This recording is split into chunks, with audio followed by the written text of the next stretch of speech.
Ma Mission TV, le miroir du monde. Ya kaka boete malamoko bonobi ye bakosa mbisa ye kuna te bako poursuivre ye nenge balingi et aussi pas préciser ce qui ba teye kuna.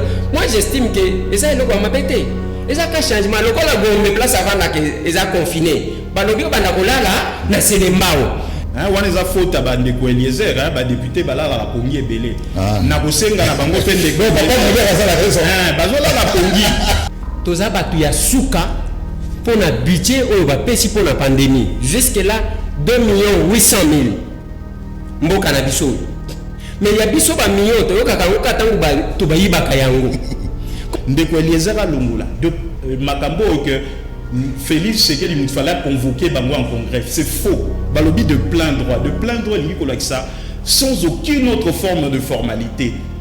Les lonenge tokolo Martin Fayulu azaliban suivez tous ces discours. Surtout depuis que la pandémie est arrivée. Au Koyoka jamais Fayulu azoloba n'importe quoi. Tangu tokoti, avant même chef de l'État proclamé état d'urgence. Toza le 16. Tangu Mwamba na rentrée parlementaire. A fongoli session à suspendre les travaux. Sans se concerter sur base de quel texte d'abord? État d'urgence est organisé par la Constitution. Balobi, oui, situation exceptionnelle, faut là. 2, président faut proclamer. Mais ce qui ont proclamé, le là, après état d'urgence, ce qu'on n'a pas pouvoir rébeller, il faut congrès à autoriser. Mais les chefs de l'État, c'est l'unique qui peut assurer la continuité de service de l'État. Mais quand Tamouamba va passer dans les médias, voulant faire croire aux gens qu'il y a une violation. Non, va violer la constitution, il faut te régulariser Yango. Ce n'est pas le moment de créer crise institutionnelle. Alors qu'il y a qui peut créer Yango pour le loco, ce qui a Zaganandoto, il y a comme chef de l'État. Attends, Yomo, papa. Na état d'urgence. Celui qui m'a dit que, avant que ça, bon, vite, moto peut dépôt bandai kokota na domaine na biso. Tout le monde peut mankambango de la situation exceptionnelle ici, sans que vous s'engayiez. Sans qu'il a convoqué Bino, bon mettre fin, pouvoir na Bino Yangoana, c'est un pouvoir extraordinaire. Parce que le corps qui a comme un dictateur, faut l'andelayer. C'est ça le voisin Lucas, qu'on tirait à boulet rouge sur Félix. Donc ceux qui se ressemblent et s'assemblent. Nabao bazo s'attaquer à Félix, prétendant être de la Mouka. Naba de la FCC, oh baza derrière Tamounomba, baza batumoko. On pensait que ceux qui ont mis na prison, Lola eko ma papa eko quoi na mitu abatu. Na mona ta mutu moko ta landi to yoki en face à prison wana ya moko bakuta ki alali libanda par solidarité na Vital Kamerhe na monité. Même pas un conseiller na présidence que aujourd'hui je dépose ma démission parce que mes collègues députés à UNC Balobaki, c'est une humiliation. Ma Mission TV, le miroir du monde. Batata ba mama bandeko mbote na bino mbote bipai biso bozuli baku ya kolanda biso tokomi na tango ya Canal Presse le loto za bongo jeudi 16 avril 2020 et Saint-Antoine motema na koyeba ke boza ebele liboso ba etano na bino ike pona kolanda biso vous allez partout ko bozona na biso à travers le monde grâce à YouTube bozona na biso na Kinactu sur TNT chaque jour 18h 23h bozona Canal Kin Télévision merci Nabino merci pour la confiance bolimbi sabiso mikolo oyo c'est depuis vendredi que signal il y a Canal Kin ezala quitté tout ça qui n'a problème technique bozala ki ko benga ebele siko depuis lobby mercredi signal les onga qui n'a pas pourquoi bolimbi sabiso penza na moi problème tozwa ki mais ba technicien bazo continuer toujours kosala musala pour toujours ngela bino avec ndetro bakaka na bokasité no surtout signal les ongi merci na fidélité tout monde ki boninga Canal Kin mingi pourtant tozali na signal te bozako benga ebele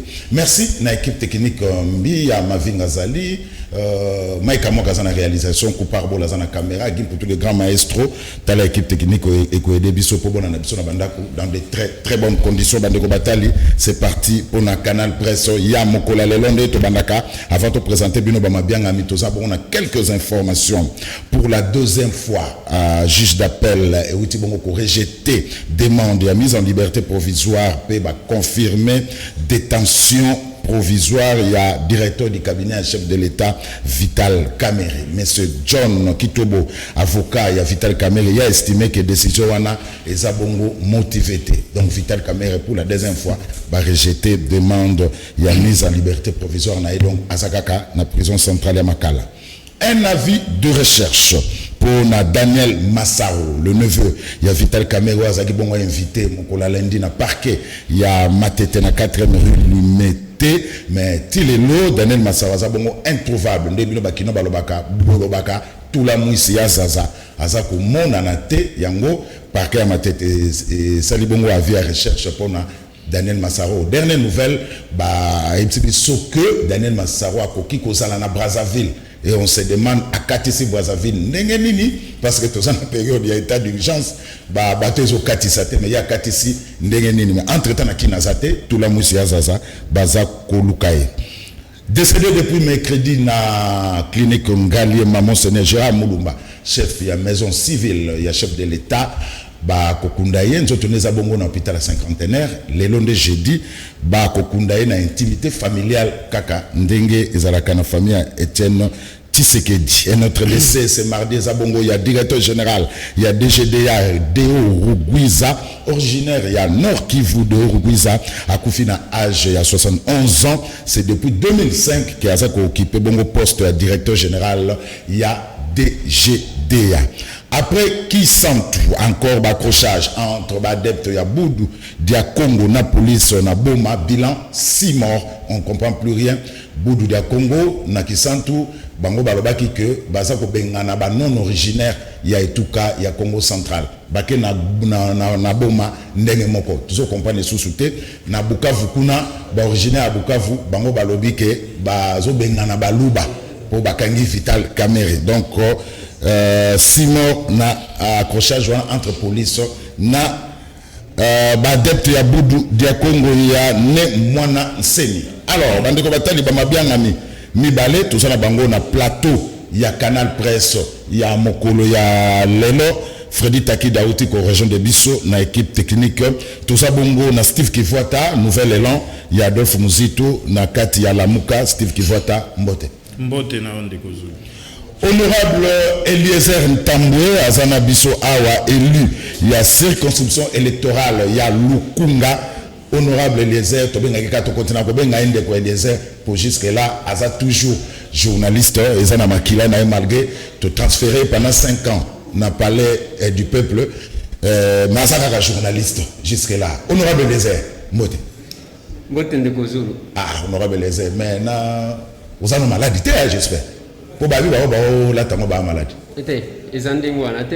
Peut-être que pour na kosepelisa yo na longolango voilà pour ya masque ezaka pona ba o bazo belate pour ya masque ezali ko protéger mutu contre parce que eloko ezo contaminer ba toezani moi so ya mike wana tango tozoloba yango soki ezuyo ozui malade important le masque ozo se protéger yomoko ozo protéger baninga. Je suis l'un yabato ba proposer.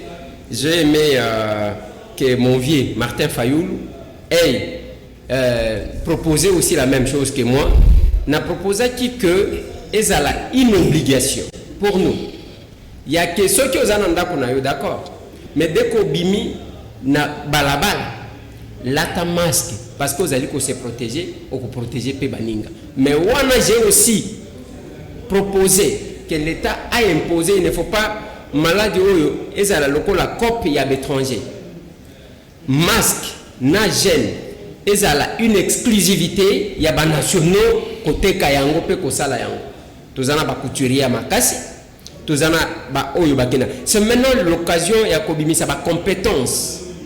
Il y a des nationaux au lieu kotika marché wana libre parce que les Indo-Pakistanais ba kokota envahir yango, les Ouest africains envahir yango. Quand est-ce qu'on va booster au moins la classe moyenne? Et ça n'a pas occasion ya boye. Nde bakoye bato bakoye baki nanya kosal. Toza na ba maison de couture. Et ça est belé. Toza na ba bichilix mode, toza na ba chaka mode, toza na ba na exam.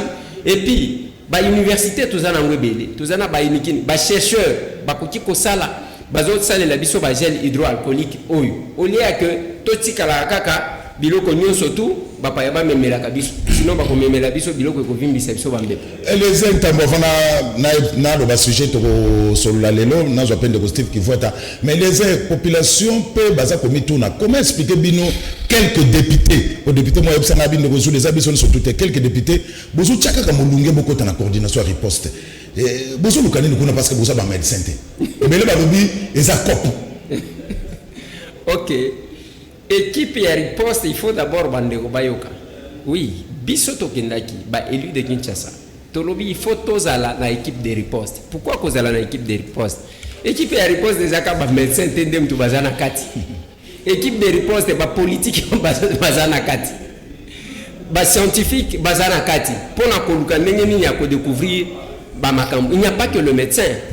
Alors, nakati wana ndengo yebi nekozulu awa na Kinshasa ndenge toali awa biso tozaba élu bayoke la kabiso ata muke même par 2-3 personnes baoyo batindaki biso to représenter bango il faut tout expliquer à bango. Vous voyez comment la communication est en train de boiter jusqu'aujourd'hui à Kinshasa ceux qui ont na ba quartier biso ba tovana na ba cité o kutake population bazon di mayangote bazon bande ko les airs biso non tomonité parce que la communication n'est pas à la hauteur. Il y a même ceux qui pensent que maladi wana ezaya ba bolate ezaya ba politicien ozomon parce que tala ba to bazo kufa ezaka ba konzi etali bisote bon na équipe ndeko na ngai o nazana ina plateau awa Steve maître Steve alobi na ngana trawa ke si vous cachez bazo futa masumu na bango ya victoire ba ibaki ça c'est ce qu'il m'a dit à l'antenne peut-être que c'est faux c'est faux je dis bien awanga nyango il m'a dit ça je pense que ngai na kosakate mais non ozomona nyoso tu wana ezani eza parce que bato bazo yebate keza yaso mais nazo tunaka bango une chose na Brazzaville ba confiné na Zambie ba confiné partout donc ezaka ka cop moko wana ndemo kilezui donc c'est comme ça que nous avons dit na comité na équipe ya riposte il faut pas nécessairement monsieur Tambwe que je suis quand même quelques élus il y a Kinshasa parce que c'est Kinshasa qui est concerné. Bakobanda ko pesa idée na bango, bakobanda ko communiquer. Même alors, je vais donner un exemple. Équipe et riposte wana bakozwa lelo, bazu batie un porte-parole.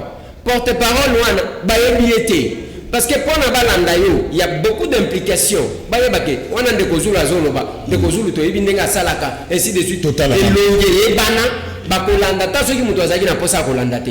Et à cette occasion, le message va passer. Je vais chuter par dire une chose. Docteur Mouyembe. Docteur Mouyembe, ça n'importe qui. Au moment où tu as na politique, Lumumba na politique, ainsi de suite. Mouyembe, ça Lumumba ya médecine. Nous devons le respecter, ce papa-là. C'est un professeur, à sali ba preuve naïe. Mais si la communication est domaine secteur naïe. Au moment où ayeko beta ka moi libaku tata wana liacha piquer crise parce que ndenge ba congolais ba s'attaquer naï pour na erreur ya muke akokati ko effacer tout ce qu'il a fait pour le Congo. La France bazana Raoul mais awa tozana Mouyembe qu'on ne peut pas négliger. Alors sorti les politiques bazakuna surtout les leaders d'opinion surtout ba élus ba vrai élus bazakuna ba komeka ko expliquer na ko pesa pe ndeko a vrai élu. Donc il y a un faux élu qui est dans l'hémicycle. Voilà. Alors, Steve Kivota, le retour solo là, le solo moko, au lieu, là c'est un constat personnel.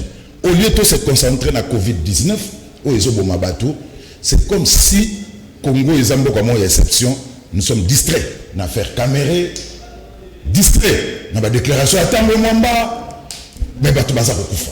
Pourquoi na Congo toujours un makambo sérieux? Il fallait se concentrer dans la Covid, la distraction et même le biso Caméré, signé comme Moulaye Belé, comme Kima, Moussou Babane Kobenga Benga Bango Toki aux dernières nouvelles que Mayo Mambeke, Nassel et Alagou, il faut pas qu'il ne répondre. Donc signé ça Moulaye, Likamusou Yatambo Mwamba, Akenena Top Congo Mabe, Ndenye Mabunda Kendaka, Ndenye Mabunda Lobaka, maintenant Bakutani na présent Fachi Nansele, Bayokani, mais c'est la distraction avec le démocratique du Congo. Non, Ndeko Zulu, Yaliboso na répondre na mutuna wana na kolinga d'abord na loba likambo moko ndeko Eliezer alobi ezali ya solo te ya lobi na obi keza ko frapper kaka bato ya cash donc eza ko frapper bango nzoka nde eza moto cash te comment est-ce que na loba kaza moto cash parce que na kanisa ki etala ka moto ya Moïse Katumbi ou azali na la mukati na ko kamwa ete moko aza ko se présenter comme étant moto ya cash il faut à clarifier identité na ye ya mibale na kanisi ete et là, quoi, le bien est à Motuya. Tant que le production locale, il faut tout soutenir Yango. Mais état d'urgence, Yango to Colombiano état d'urgence. Au moni, toujours qu'il y a un débat d'article, mais toujours qu'il état d'urgence, c'est animi. Tina Yango est animi. Il y a lobby, il faut production locale, je le soutiens. Mais production locale, on a il faut ça les selon le norme.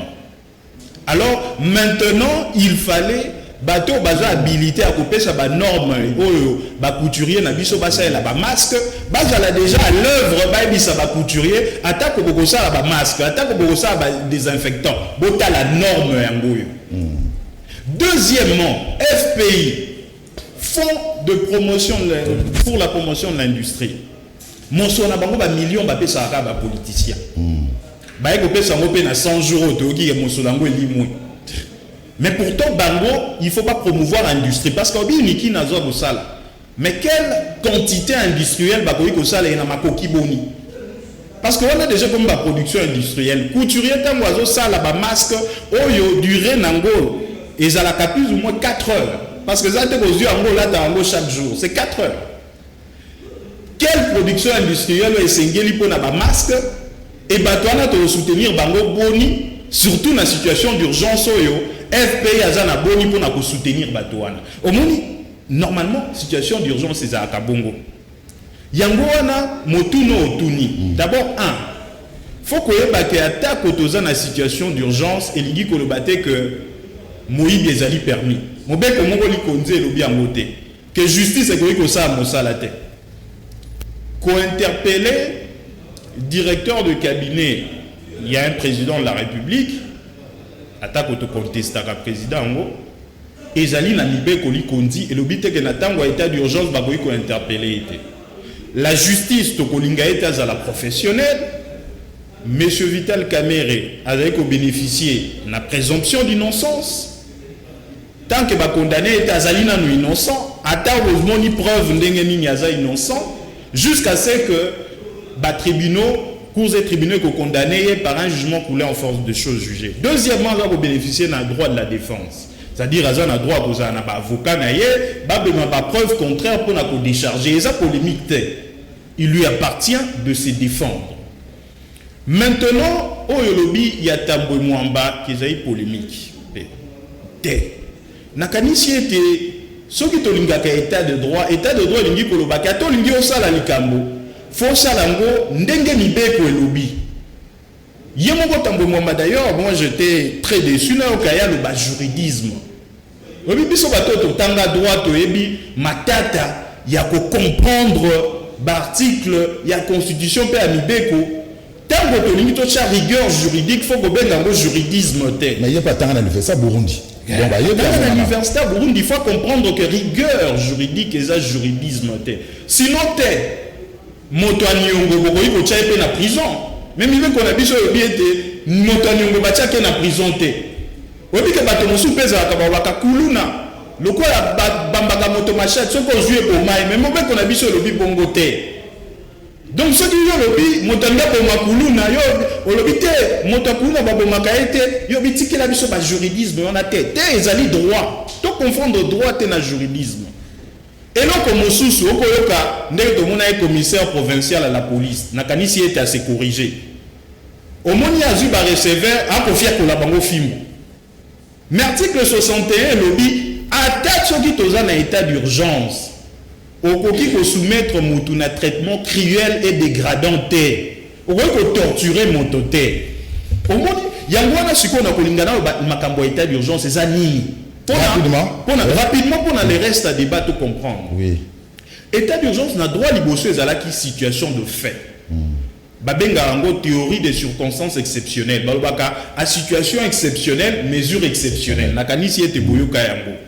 elingi koloba ete soki bokomi na situation moko boye etikalaki kozala te ezali koempêche bato bafonctionne ndenge esengeli eza kopermettre na bakonzi ya mboka 1 bakende odela ya oyo mibeko esengi bango ata baviole mibeko ezali problème te bakende odela 2 bavioler même baporter atteinte na badroit ya bacitoyen omoni ndeti lelo bacitoyen baa na liberté d'entreprendre liberté de commerce mais bino bozwi barestaurant bokangi bacitoyen baa na liberté de circulation bisika mosusu baobi boleka te bacitoyen baa na liberté de culte ya kosambela bolobi bokanga baza na liberté de réunion bakanga selon principe wana liboso tant qu'elle est organisée par le droit te eza que soki ka situation exceptionnelle ezali mokonzi abandi kozwa mibeko président oyi kozwa même mibeko oyo ekoti na domaine ya loi akoyi même ko restreindre ba liberté na biso oyo akoyi restreindre na temps normal te mais sikoyo état d'urgence eza organisé par la constitution balobi oui situation exceptionnelle faut ezala 2 président faut proclamer mais ce qui est proclamé le là après état d'urgence au n'a pas pouvoir rébeller il faut congrès à autoriser ce qui congrès autorisé suppose oui pouvoir il y a besoin de mesure ou ekoki kokota même dans domaine ya loi ou ekoki même ko restreindre la liberté et droits individuels sauf au bâti l'article 61 donc il faut to comment expliquer cour constitutionnel à l'objet que état d'urgence est conforme na mibe comme d'abord cour constitutionnelle saisit ça qui est pour déclarer oui ou non conformité il y a ordonnance proclamant l'état d'urgence donc ordonnance proclamant l'état d'urgence na état d'urgence c'est différent d'abord faut toyer bayango tango ya obi ordonnance c'est conforme à la constitution et l'ingi pour l'accepter que état d'urgence c'est conforme parce que état d'urgence yango c'est ordonnance wana et la conforme puis après ordonnance wana et autorisé par le congrès celui qui article 144 balobi que tant que le président a proclamé état d'urgence conformément à l'article 85 alors l'Assemblée nationale et le Sénat pour se réunir conformément à l'article 119 ils ont autorisé et j'ai dit que ce qui a déclaré que l'ordonnance est conforme, c'est que l'état d'urgence peut être conforme. Il y a un que l'état d'urgence, nous avons soutenir, il était parce que moi-même j'avais fait un article bien avant sur ça. Tant que l'état d'urgence est de fait. Et il dit que Tosuka qui obéit une ordonnance proclamant l'état d'urgence, maintenant le Congrès a autorisé. Il y a une procédure, et il y a un état d'urgence de fait. Voilà, un état d'urgence de fait. Donc, Tamoma Mazagin a raison, honorable Eliezer. Bon. Oui, il y a beaucoup de choses. Il y a Koloba, quand même. Nganaza juriste, maître Steve Aza juriste. Mais Ngai Nasala science politique. À ce que je sache, Bissoba politologue, n'est organisé société. Juriste donc il y a ce qu'on appelle la lettre et l'esprit wana izandi biso je comprends devant quelle difficulté maître Azali en sa qualité de juriste mais avant de répondre à ça je dois faire quand même précision oyo alobaki na entraînaye ngana ko sagate oyo ngana alobaki wana maître qui voit ta m'a dit ça. Et puis, naye awate na lobake nga d'abord na kota polémique wanate ya cash na la muka pourquoi na kota yango te tilelo je tiens un discours centriste pourquoi parce que je connais comment on était ensemble dans les combats pour arriver à l'alternance lelo ba comme on ngate na télévision na zofinga Martin Fayulu je ne le ferai pas ba kotika la kapé jamais comme on ngai na zofinga Félix batu bazana angle mi balewan soit te bakuya kuya soit te batu bazoluka positionnement sans comprendre parce que les lonenge tokolo Martin Fayulu azali banda suivez tous ces discours surtout depuis que la pandémie est arrivée okolo ka jamais Fayulu azoloba n'importe quoi parce que quelque part là yebi muto alingate mutu ter ko nié ba effort na combat ya Fayulu aussi mutu soki omona azo douter Félix c'est qui azakuya kuya. C'est une précision de taille. Ngana kota ba polémique wana te.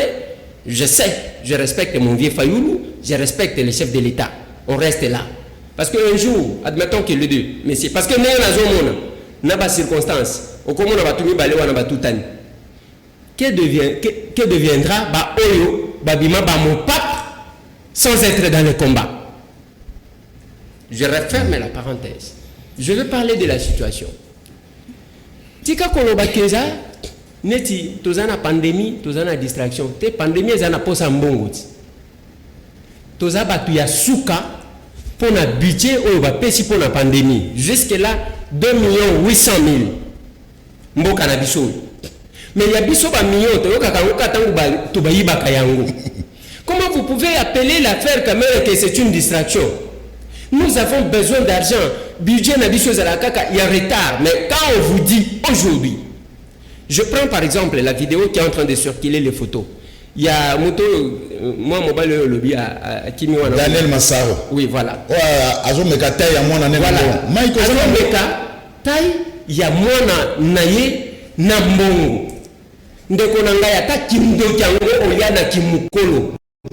Est-ce que au cours de la magamon, biso tozo souffrir. Moi, on va loin. Na mona yete parce que quand Kazan ne koso qui ne fait, il y a caméra au banda ko sala buzoba ya modèle loin. Quand j'ai essayé de poser la question, ça la kanani. Au bazolo ba ke basala clip na bangona bana misusu ya ba politicien au ba yiba parce que j'ai dit encore, je vais ouvrir la parenthèse. Et le ko e bandi. Opération Kolandati, chef de l'État qui ne va pas fouiner dans le passé. Oui, on ne lui demande pas de fouiner dans le passé. Même alors, ce n'est pas lui qui est en train de fouiner dans le passé. Bah, juge, magistrat, oh, les lots, bazo ça la action. Ezate, bah, combattant, il y a eu des pestes, moi encore, il y a la mouka. Ezaka, bah, oh, bazalaka, bah, kisula, bah, kaluila, toyeba, bangoka, kanengwana, bah, quoi il peine à l'écoloté. Ezaka, kabangowan. Nous demandons la justice parce que les lots, admettons que, bah, il y a 100 jours, il s'agissait d'un règlement de compte. Je referme la parenthèse. Bayebisinga que groupe one ye garçon wana balobi azali ko vanda na Royal one tant ba pas caméra tant caméra azalaki na vini mona ditu abandi ko futela na Royal ti aye ko bala mwasi na ye mwana ya responsable moko ya deuxième ce qui est bimike akati sa ki Brazzaville bokilo na ye il faut bala mbela ye to yeba abimi ndenge nini soti abimi ndengwa bazo benga ye na clip na bango ya bana ba politicien miyibi wana ba benga ka ye gombe na gombe donc gombe na gombe za ko bani yeso ya kontina ba boîte ya gombe wana eza ko panza mbongo papa na ngai donc biso tozwa ba risque biso to bundaka pona ba clic moko bo ya ba yanto moko lelo même bandeko ya UNC qui faisait des déclarations parce que j'ai été stocké ya kolanda déclaration ba salaki à liboso le dimanche pour une invitation pamba. Il y a Vital Kamerhe qui est directeur de cabinet et chef de l'État. Nathalie, Naba ministre. Et moi, ce qui m'avait beaucoup plus touché, quand j'ai vu la présence d'un grand avocat comme Maître Mayo, un grand parlementaire comme Maître Mayo, qu'est-ce qui m'a encore touché? Quand j'ai vu la déclaration, on a professeur Koko Boacha, conseiller principal, il y a département juridique, il y a juridique, il y a chef de l'État. La déclaration politique est contre la justice et contre les chefs de l'État. On peut conseiller Yelisusu Ndengeni, Papa Nangai. Moi, ça me fait mal et mais non, devant Biloko, il y a un modèle loin. Basali déclaration. Oh non, même batongo ya UNC batenaki ko lala na mabele. To lingi to kufa pona kamera za maboko pembe. Tangu siko ba moni ba mbongo ya modèle. Nani moto ya UNC azwa mbongo ya modèle one. Donc to bunda na biso pour que une famille basakana kanabiso ainsi de suite. Je vous dis lelo ngaita omonika ka ndenge Steve Azolo bawan. Oh, a se dévoiler que azamu to akash ainsi de suite. Ngana faka na biloko ndengwana. Soki otali bato alamuka moto ya cash. Soki omoni bato ya cash yango bato ya UDPS moto alamuka. Je dis comme ça et je suis fier de l'être. Qu'est-ce que je vais dire par là? Nous sommes battus papa nanga. Lelo ndenge ozomona présidence na bango wana. Tokomi wapi ezalo kola nzete o babomela nyoka abwaka tokota kate ba Giscard kusema bazakuna babima ba prêtre bato UNC batia yango te mais je vais revenir quand même koloba nanga te kena chité na lo banano quand même par rapport à Oyo Lobby sur le congrès, parce que maître à lobby, il fallait que je donne cette précision là à comprendre que bande konangai totika justice basala musala nango engana lingi bakende tina suka ya kolandela miyibi nyonso ye wana wazaro soki mazaro akimi lisusu nini parce que alobaki kaka mukolo wango wana alobaki que Félix kobosa na te place balokota kio mwana wana mbala liboso akende poto ezaka tangu awa Félix akomi chef de l'état bateye ndenge wataka bangulu na bango bamemie na poto Félix akola na poto ainsi de suite yo kotelema makaka ndengwa voilà toujours dans le congrès voilà là aussi j'ai compris qu'il y a un petit souci. D'abord Tambo Mwamba il s'est juste ridiculisé.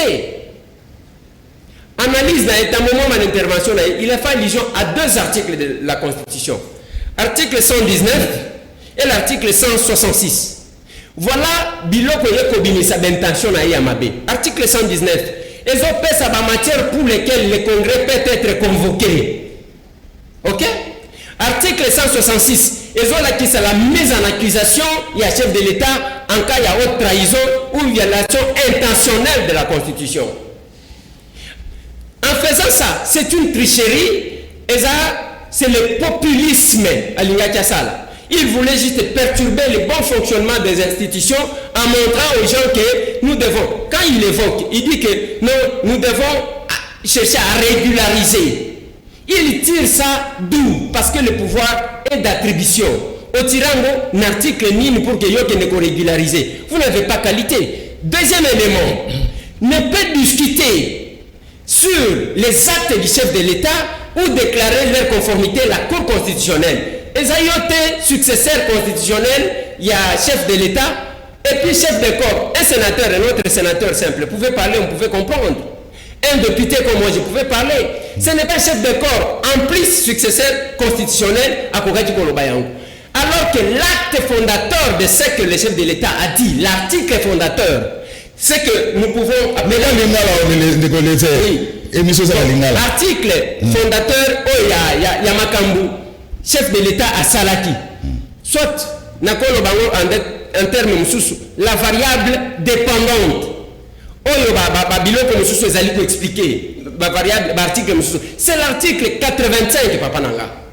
L'article 85, nulle part, on a dit que le chef de l'État doit demander l'autorisation pour déclarer état d'urgence et le bamité. Balobi concertation. Et la concertation a eu bel et bien lieu. Nous avons l'article 144. Oh, il y a Constitution. L'article 144, même ce que il y a même une erreur qui va tout peut-être on parle, il y a délai de l'alinéa prévu à l'alinéa 3. Ce que tu as dit Constitution, c'est l'alinéa 4 qui parle du délai et non l'alinéa 3. Ça c'est un. Deuxième élément important. On dit ceci. Cet article même fait allusion, fait référence, cherche conformément à l'article 85. Mais Tambo Mwamba n'a cité ni l'article 85, ni l'article 144, ni l'article 145. Et puis, la Constitution, on ne la lit pas comme ça. Moi, je suis politologue, mais je suis chercheur en criminologie. La criminologie, c'est le droit pénal et au centre à Makambo Belé. Je fais mon master en criminologie à l'UNIKIN ici. Mais j'essaie de comprendre, sans vouloir me concurrencer avec le juriste qui est maître du Wata, qui peut-être a encore ramassé naïe. Mais même alors l'article 69 de la Constitution, l'article 69 les chefs de l'État, c'est l'unique qui peut assurer la continuité de sa vie de l'État. Mais quand Tambo Mwamba va passer dans les médias, voulant faire croire aux gens qu'il y a une violation, non, violer la Constitution, il faut régulariser Yango, ce n'est pas le moment pour créer crise institutionnelle, alors qu'il y a qui peut créer Yango pour la loco, ce qui a Zaganandoto, il y a comme chef de l'État. Attends, Yomoko papa. Même les leçons qui Félix a longoué. Et ils ont la FCC, combien de temps? Ce qui est longoué, et ça, il y a pas combattant, il y a mais non, tant à l'équipe, à bandi koko sabatu, parce qu'à cause qui batu. À cause non, il fallait que le congrès, même le congrès, ceux qui ont aligné les bazos l'obéir. Et ça, c'était la démarche régulière du Parlement. Balobi qu'on convoquait congrès, Balobi que, pour voter cette loi, c'est la procédure normale. Le Congrès n'a pas mission, j'ai le règlement intérieur dans ma voiture, n'a pas mission de voter des lois. Bazozongo wapi. Parce que pour la loi c'est la procédure normale. Bisoto Sangami, soit Bisoto Bandi, soit Sénat Bandi, et suivre voie normale. C'est comme ça que ça se fait. Mais cela doit se faire sur demande. C'est l'article 36 du règlement intérieur, il y a Congrès, qui fait référence à l'article 3 du règlement intérieur, il y a Congrès. Qu'est-ce que ça... Il faut chef de l'État à Senga pour la prorogation. Pour la prorogation. Et non la proclamation de l'état d'urgence. Donc on proclame au Sengate. Il s'agit... Il faut qu'on se concerte. Ce qui a l'indice, c'est qu'il y a situation de silité. Il y a 5 Parlement. Et le Parlement, pour voter une loi, on doit suivre la procédure normale. Ce n'est pas que vous allez à Congrès, non, vous allez à Congrès. Congrès a mission de voter des lois où même, parce que, point, la révision de la Constitution, par exemple, la procédure et la révision de la Constitution. Le Congrès n'a pas mission de légiférer. Merci de éclaircissement. Alors, Maître Steve Kivote, on connaît les joueurs et leurs jeux. Tu es dit, politicien Nabiso.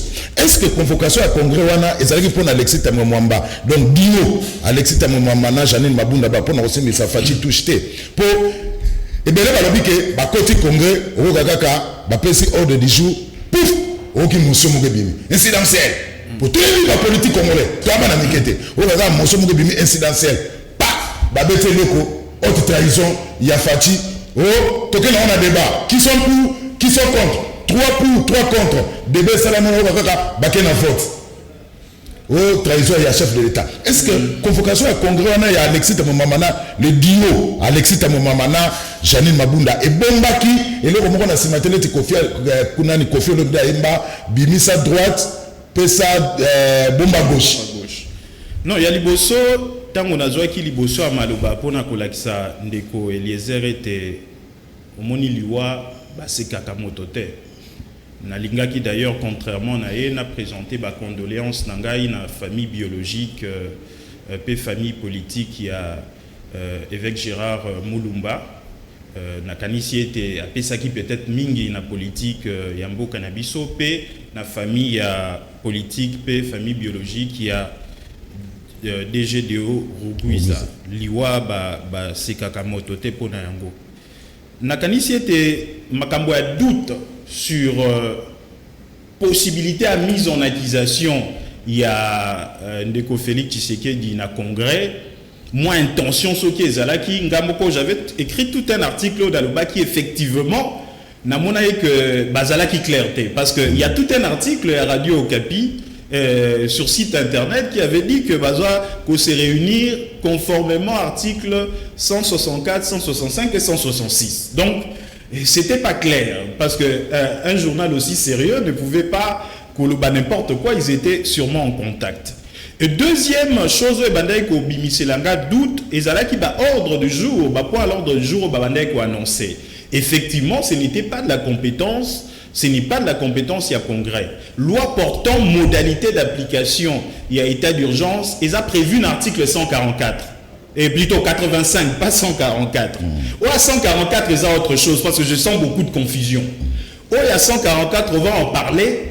Ça, c'est une loi qui doit être votée directement par le Congrès. Je vais en parler. Mais loi portant modalité d'application à état d'urgence, il a prévu un article 85. On a fait suivre procédure normale. Il fallait que tout ça élaboré depuis longtemps. On a fait faute à Ndeko Eliezer, député Balala la Pongi et Belé. Na kosenga na bango pen de guerre. Bazola la Pongi. On a dit que état de guerre, déclaration à état de guerre. Au moins c'est clair. Déclaration à état de guerre, président a proclamé Kango après avis à Conseil supérieur à défense et après autorisation à Parlement. On a voulu proclamer à vanter. Mais si le loi n'a pas été. Or, on a dit que Ndeko Vital Camero, les lois en prison. En détention préventive, à un problème dans Ndeko Kabila parce qu'à l'obaki que Ndeko Kabila les cas n'a parlementaire après il y a aussi un Rwandais pas bundisa hein ouais bisous pas de sangana pour na bundisa so ba def na luso ini a perda poste na mais tino le tilelo ba député na biso ne ba Ndeko les Tant que comme en état de guerre, va déclarer premièrement, loi ezali tout ça, mais tant que yango bossa la loi, ndenge sengela qui bossa la loi portant modalité d'application état d'urgence pendant longtemps. C'est pas parce qu'il y a état d'urgence qu'on prend une loi. Et là, il faut retenir en Guana. Balobi en congrès, il ne faut pas se réunir pour en gros, ils ont compétence là bango. Ami balé, pour évaluer les mesures où le président de la République a joué compétence na bango pété. Ils ont la cour constitutionnelle, toutefois vérifier conformité na yango. Il y a mis ça, il faut voter collectif budgétaire. Collectif budgétaire, ils ont modifier budget, faut voter loi de finances rectificative. On a appelle ça procédure, il y a la chambre parlementaire, il y a aussi des procédures accélérées, mais ils ont congrès. Seul pouvoir na bango, ils ont qui autorisé proclamation et état d'urgence. Voilà, c'est l'article 119 qui en parle. Au moins, il y a un décoilésé là pour le bac. Et ça a rapport à proroger. Article 119, mon bec, le lobby, congrès a un pouvoir et a autorisé. Oui, bien décoilésé là, mon tomaï, là, et que na droit, na ebi kata sa science politique, mais bah principe, on a bien au principe, il y a parallélisme de forme. Au moins, il moto a nommé yo. Yende moto ko suspendre yo, yende moto a ko révoquer yo. Donc, tant que déjà papier si 119 et lobby, congrès pour autoriser après proclamation, il faut autoriser ordonnance, et ça comme une ratification. Les traités internationaux, avant qu'on soit en vigueur dans le cannabis, il faut la ratifier par le Parlement. Mais ici, papier c'est au congrès, par une loi, il faut autoriser. Donc, à approuver. Yo koki kolobate que aboyika ka proroger mais ko autoriser. Comment est-ce que au boyiko za na pouvoir il y a ko modifier à ko proroger mais à ko autoriser. Maître Steve. C'est ça parce que ko autoriser, ko proroger et ko mettre fin. Ndenge article 144 lobby. Mais si ko yo na ninde ko les autres lobby et le ko musu ya grave. A lobby 1 article 85 ils ont demandé autorisation. Tu as raison. Il ne faut pas que Félix il fallait une autorisation avant de proclamer. Il faut y proclamer. Et article 144 d'ailleurs est lobby. Article 144 lobby, en application article 85, état de siège ou état d'urgence est déclaré par le président de la République. Deuxième alinéa, l'Assemblée nationale et le Sénat se réunissent alors. Alors, on est mis pour le président a déclaré, il ne faut pas se réunir. Mais il va se réunir de plein droit. De Makambo que Félix, c'est qu'il fallait convoquer Bango en congrès. C'est faux. Balobi de plein droit. De plein droit, sans aucune autre forme de formalité. Toutes affaires se sont donc Nalombango, sans que Moto Senga Bango. Le coup, la président a proclamé, Bango Nalombango va se réunir pour n'avoir autorisé. Et plaçons des Eliezer à retenir les sous, qui n'ont pas battu belé. Au nom, vos congrès à votre akalouate, yo le bien sur base de quoi? Parce que l'article 144 est lobby que l'Assemblée nationale et le Sénat, ils vont mettre fin à l'état d'urgence par une loi. Donc, si bango possibilité à par une loi. Mais si vous avez le corps de l'Assemblée nationale, le Sénat, c'est que ça congrès, c'est faux. C'est faux. Parce que l'article 144 est un article isolé. Les arabes, ceux qui vont interpréter la Constitution, il faut avoir la lecture combinée. Article 144 est une liaison à l'article 119 où le Congrès a la compétence pour autoriser. Et deuxième moment, comment est-ce que dans la situation d'urgence, que l'Assemblée nationale, le Sénat, sous la procédure normale, il y a loi pour n'avoir autorisé. Pourtant, souci à urgence. Et là, que le président a proclamé, Bilbo qui est dans le de plein droit, bon autorisé. Donc, jamais on dit, à pouvoir se dédire, à contredire l'article 119, la procédure d'urgence a créé une sous-procédure. Maître Steve, deux questions, deux réponses à c'est comme ça, les erreurs sont maloba pour babito qui nasuka pour photo sur la caméra, mais il peut s'en attendre 3 minutes nasuka. Congrès wana et bomba kinini parce qu'on a eu comme l'impression que Mabunda bazo respecter chef de l'État, tango mama ba oya loba ki c'est comme si akiti sa chef de l'État, congrès wana et bomba kinini. Congrès wana ngai soki otali d'abord parce que ngana za ko côté la mototé.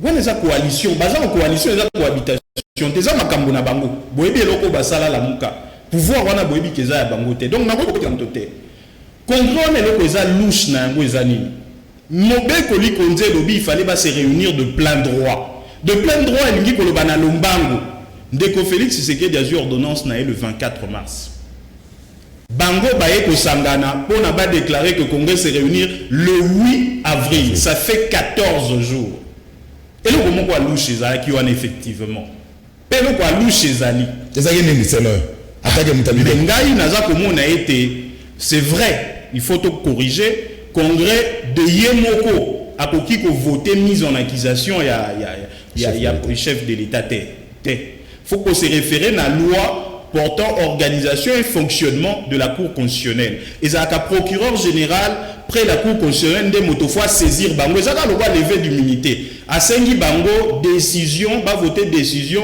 au fin de poursuite il y a président de la République dans la Cour constitutionnelle attaque au makarango na ordre du jour pendant que bango va en pleine séance c'est possible que le procureur général à côté c'est la bango requête va modifier l'ordre du jour parce que c'est la plénière qui est souveraine des députés à moins que là me trompé plénière a voulu introduire un nouveau point à l'ordre du jour au Baloba qui a voté peut mettre en accusation on a montré que c'est possible c'était flou parce que aux on a d'ailleurs ton empruntaki et zala qui bon mais malheureusement pour Ndeko Félix Tshisekedi peut pour la coalition attaque au bazo Lukaba empêché maintenant l'intention reste c'était que tôt ou tard voilà donc tôt ou tard qui botte kokoya bon na politique les jeu pour constater que la politique au vendre na yo kaka batiki kimia vendre na yo ça existe toujours ça se fera mais ngai eloko moko esalaki nga mwa mabe eza tango nazoka bandeko ya lamuka bakomi lokola langage moko na FCC c'est plus dangereux et wana eza problème nazozonga na débat oyo maître alobi que député bazola la pongi il fallait voter des lois comme on les razaki na raison et puis il y a quand même beaucoup de confusion na maloba ya maître Steve Kivuata. L'Assemblée nationale et le Sénat n'est pas égal au Congrès. Il a dit parallélisme des formes et des compétences, oui. Mais non, il est en tant que juriste, il dit bien que ce qui n'est pas prescrit, et ça y a kolobate. Place balobi qui vont se réunir en Congrès, balobi, l'Assemblée nationale et le Sénat se réunissent en Congrès. Quand on parle de l'Assemblée nationale et le Sénat, c'est la procédure normale. Je vais dire une chose. Se réunir de plein droit, oui. C'est la loi qui le dit, c'est la Constitution. Oui.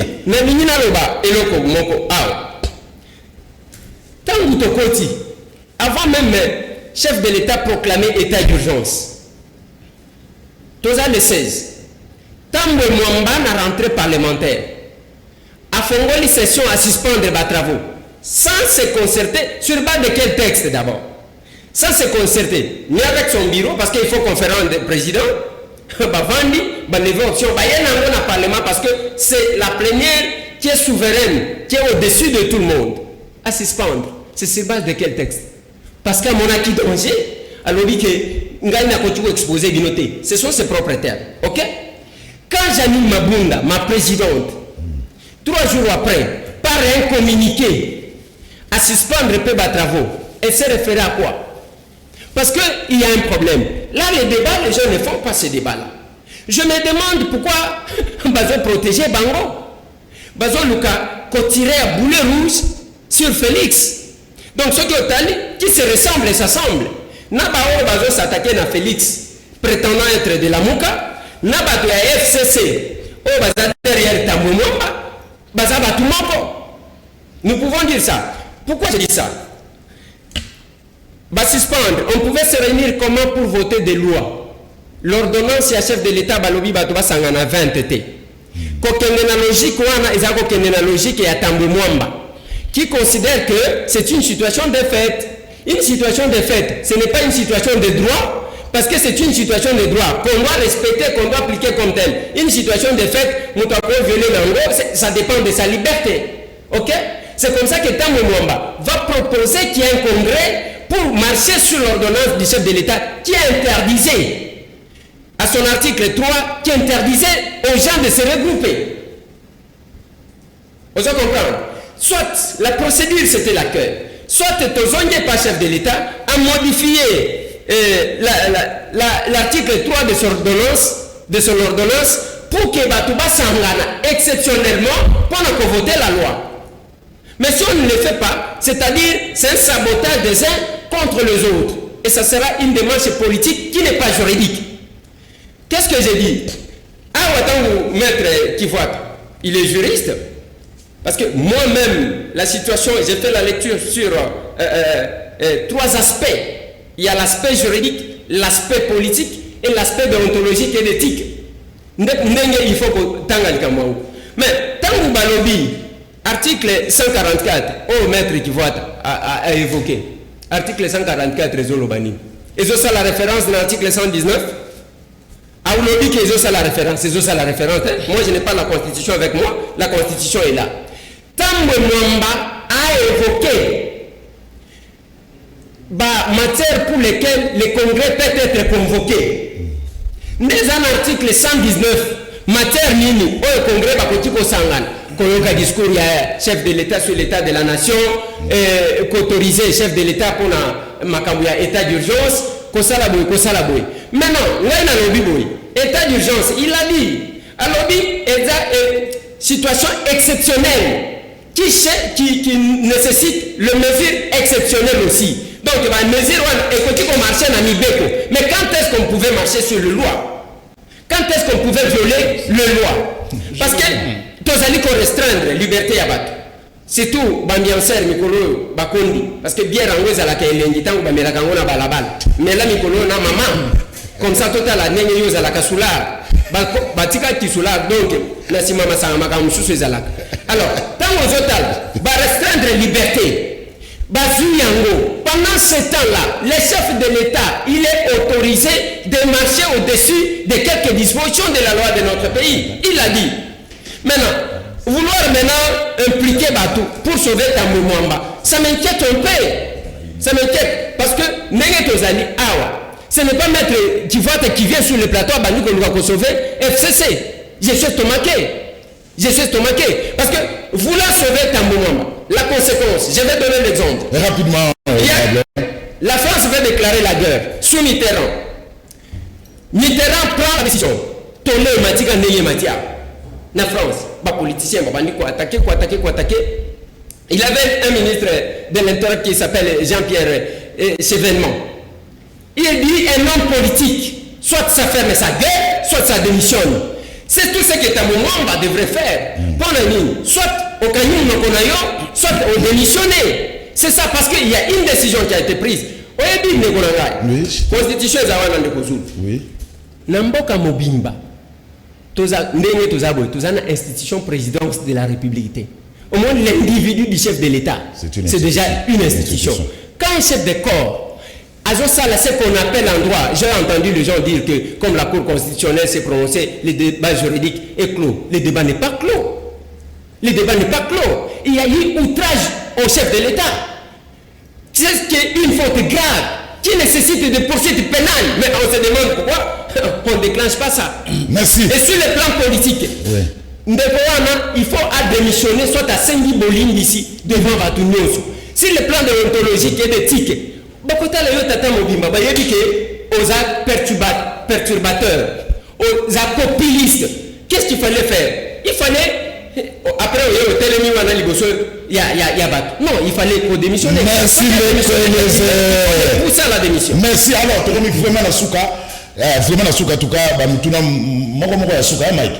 Pour te commis vraiment la souka. Ndeko Steve, il faut la zone. Ce que Rama, Ninga Opesa, moi,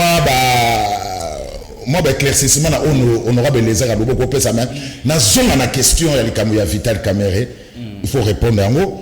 Ndeko Nanga, après tout ce qui s'est dans Ndeko Eliezer. Est-ce que, aux hommes, on a été que ceux qui juge d'appel est boyi pour la deuxième fois. Demande la mise à liberté provisoire Vital Kamerhe eza pour nefe na yakimi pour ebele balobi ke eza nefe na mutu ayebi ba secret nyonso ya ndako.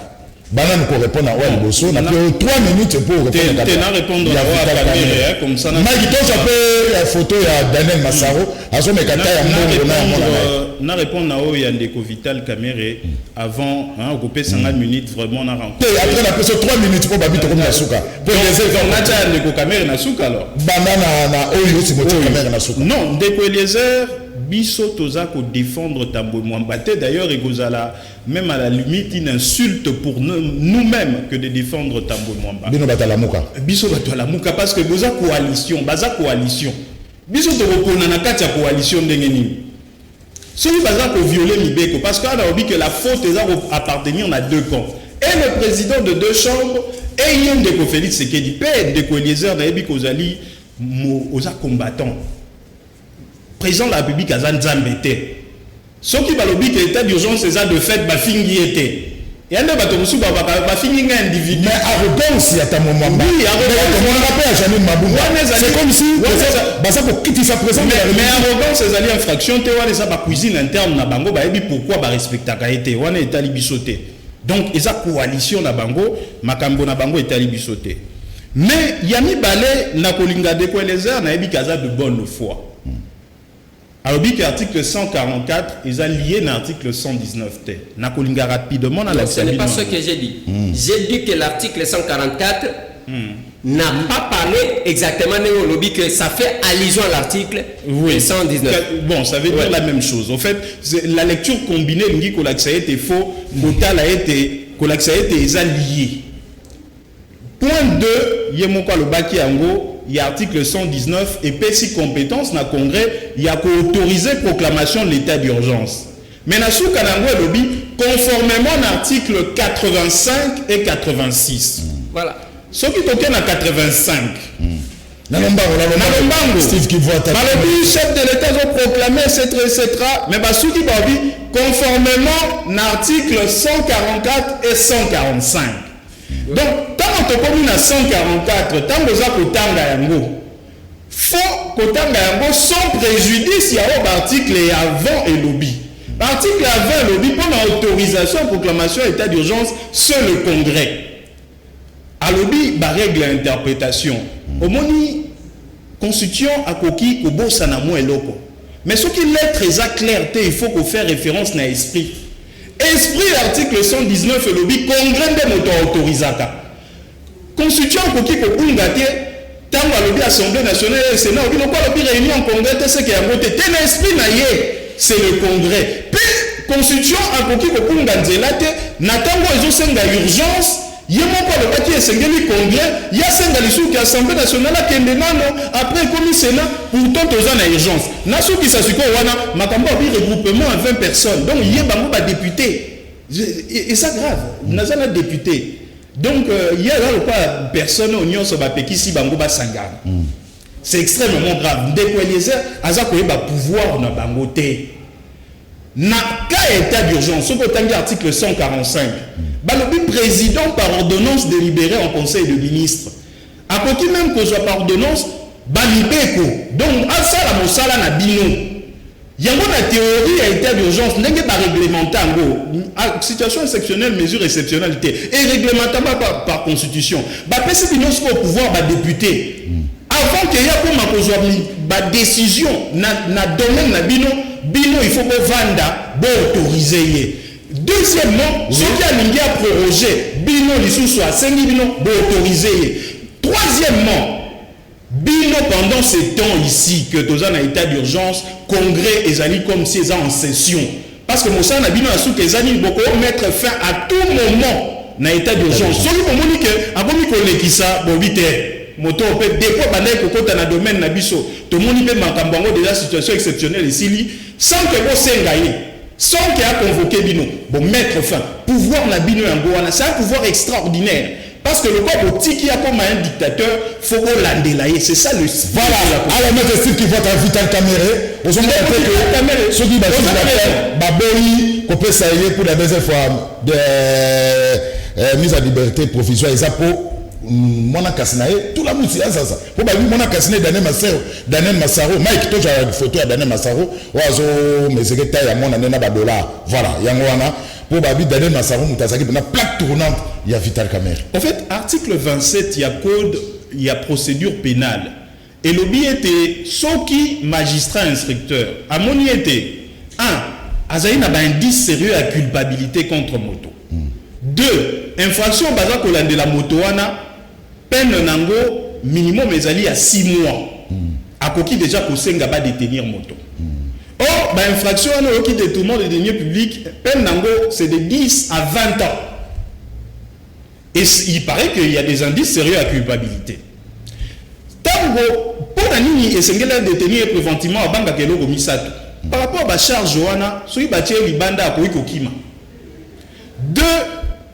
À Koki, qu'on dérange les témoins. Parce que Zoana, avant que les témoins soient à charge Bazoya. Avant qu'on dérange Bango, Bakoiko Komara, tout ça. 3. À Koki, le corps a l'accès à la preuve. Avant qu'on ait ça, on soit à l'Imouissayango. 4e, et ça que celui qui est en liberté, il faut déranger la sécurité publique. Au moment où les militaires ont justice à l'insulter. Pour toutes ces raisons, ils sont détenus préventivement. Mais, motopé, il y a des avocats qui ont des conditions réunies, ils libérer, ils ont déranger les témoins, etc. Mais là, comme on peut-être ils déranger. D'abord, Kawana, il y a un directeur de cabinet. Ndeko, moi, les neveux na fonction, il paraît qu'ils sont chargés d'études quelque part. Mais à Kokima et bongo directeur de cabinet. Deuxièmement, effectivement, le fait qu'Aza déjà vous détenu en fonction d'un directeur de cabinet, il a un pouvoir énorme. Aza n'a même pas suspendu. C'est ce que Ndeko Félix, c'est qu'il dit tant Azo viola la nouvelle de Bogoloba. Oh non, boy. Aza même pas suspendu. Donc, même Aza en tant que directeur de cabinet, il peut signer des documents comme directeur de cabinet. Comme président national, il y a UNC, Aza est en train de signer des documents. Donc, comme directeur de cabinet, il peut signer des documents. Donc, il a un pouvoir énorme. Celui qui est là, Aza a la liberté provisoire à Koki qu'on dérange. Donc, Yangoana, n'a qu'à dire des amis, mais avocat, il leur appartient, comme Ndeko Kamerhe Aza pour bénéficier d'un droit de la défense, même à tous les éléments possibles, rassurer le magistrat instructeur que Ndeko Kamerhe a la libre peut venir devant le parquet à chaque fois que vous rencontrez. Merci Steve qui vote. Alors, toutes ces émissions, honorable Eliezer, Babi Fobo Salam Sala, et pour celui-ci, Nalikambo ya Vital Kamerhe. Merci beaucoup. 3 minutes 30. Merci beaucoup, Ndeko Zulu. Mais quand même, je suis peiné. Il y a que Maître Steve Azo Sala, moi, confusion juste à la fin de l'émission. Aligna bimisa que constitution lobby que pour un chef de l'État proclamer état d'urgence, il faut abandonner le conseil d'autorisation. Heureusement que Wangani Ango. C'est après, hein. Lobby que ce qui a proclamé, n'a même article 144, il a proclamé constitution lobby alors.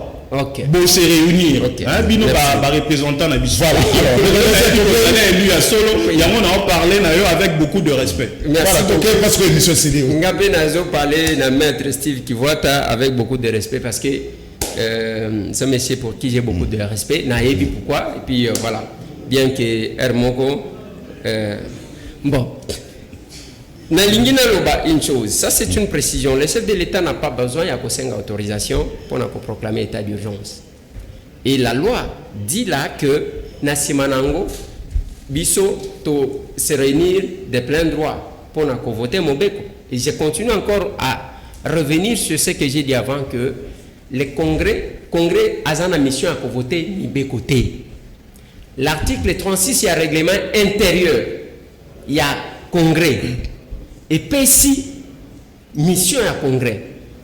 Article 3, il y a règlement intérieur, il y a congrès. Et PSI, qu'on vote Mibeko et Zanakati Wanate. Quand on parle de l'Assemblée nationale, je l'ai dit encore, et le Sénat, c'est la procédure normale, il y a qu'on vote loi.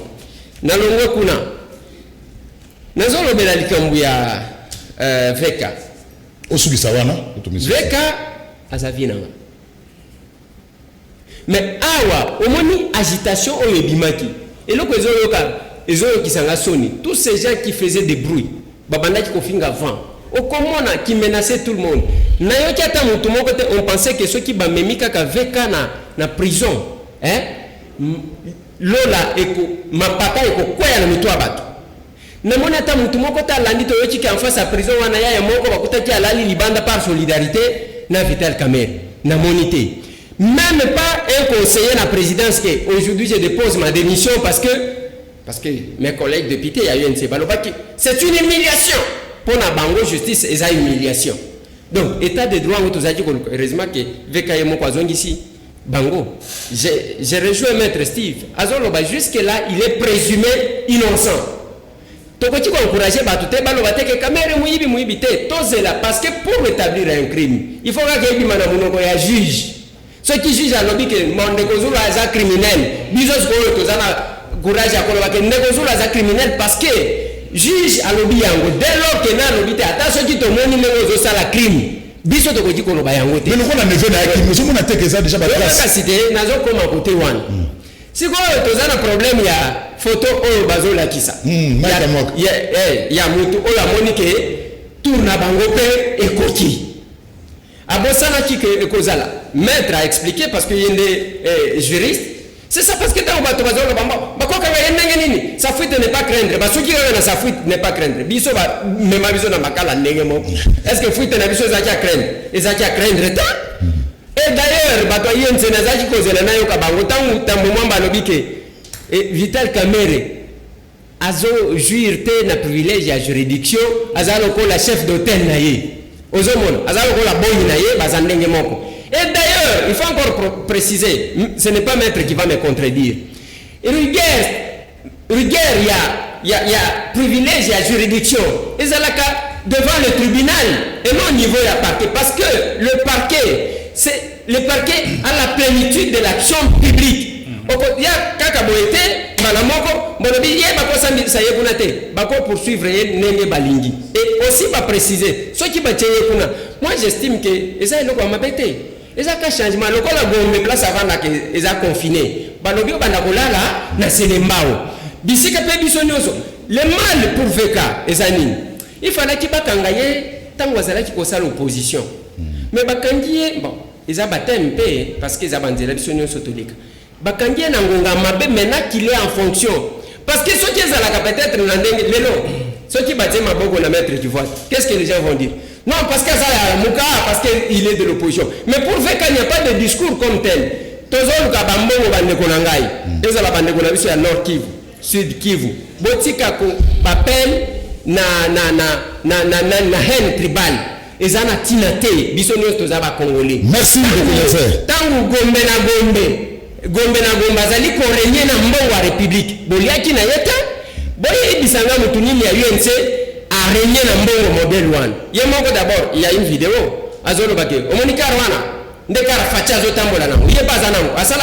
Maître qui voit ta lobby et il y a aussi une précision qu'il faut donner sur oui, c'est vraiment important. Baboya cumule la fonction surtout dans le service de l'État. Moi, je suis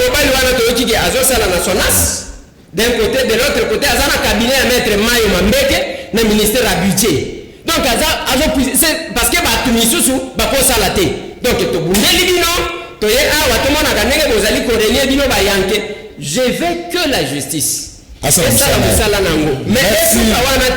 au moins, l'école babimisa 2,5 millions. Donc, quand tu connais que tant que interpellé Moutou, babimisi na caisse à FPI $200,000 pour le corrompre. J'utilise le conditionnel. Mais ce qui est à solo. Ce qui est à soloté, tout le monde a bandé surtout on va répondre. Ce qui est à la caméra et comme il m'a le règlement des comptes. Merci. Merci Steve Kifat. Merci. En tout cas, merci pour la disponibilité. Parce que c'est vraiment grave. Honorable Eliezer Aeba été mesure où on a concerné Binoté. Merci. Ils ont concerné l'institution. Merci. Et surtout que mesure yango est-ce que ezali nano constitutionnel? Merci maître Steve Kibwata. Merci. On appelle Sengeli Koyeba que même dans ma service de l'État, dans ma bureau tout, il y a un service minimum. Effectivement. Même pas fonctionnaire. Alors, émission comme la Souka, la continuité de l'État. La continuité de l'État. Non. L'article 69. Honorable mission d'assurer. Est-ce que la porte est annoncée? Oui. La porte est annoncée. Même si c'est le Parlement, merci maître Steve. Merci honorable Eliezer pour la disponibilité. Merci Nabino. Bandeko Batali Ndebo Zalake Bele. Il y a quoi Nabiso na Brazzaville. Maman na Mario Mbongo. Au Sengaki Mario maman comment on peut s'en rapidement. Au Sengaki que Canal Presse na Brazzaville. Ils ont les caténés dans le bagage bandeli. Tout ça qui n'a pas pan. Moko Muke Mesiko Tosi Tosongeli. Beaucoup soit Canal Presse. Maman Claudine, voilà, Maman Claudine à Brazzaville, Maman à Mario Mbongo, Canal Presse à mon saison. Merci. Na équipe technique, rediffusion 21h30, Canal Kin Télévision. Bourlanango na Kin Actu sur TNT, 18h, 23h. Bourlanango na YouTube, na ma mission TV, il y a Bibi Kapila. Bourlanango pe na Tokomi Wapi, et pas il y a honorable Eliezer. Nana bino rendez-vous, le vendredi, boutique à la Malamu, Kimia. Bipa biso bozwami kasi bobo sanate azali pe akozala kaka ya André Kimbuta yango Léo Sommet. Boutique la malam. Ma mission TV, le miroir du monde.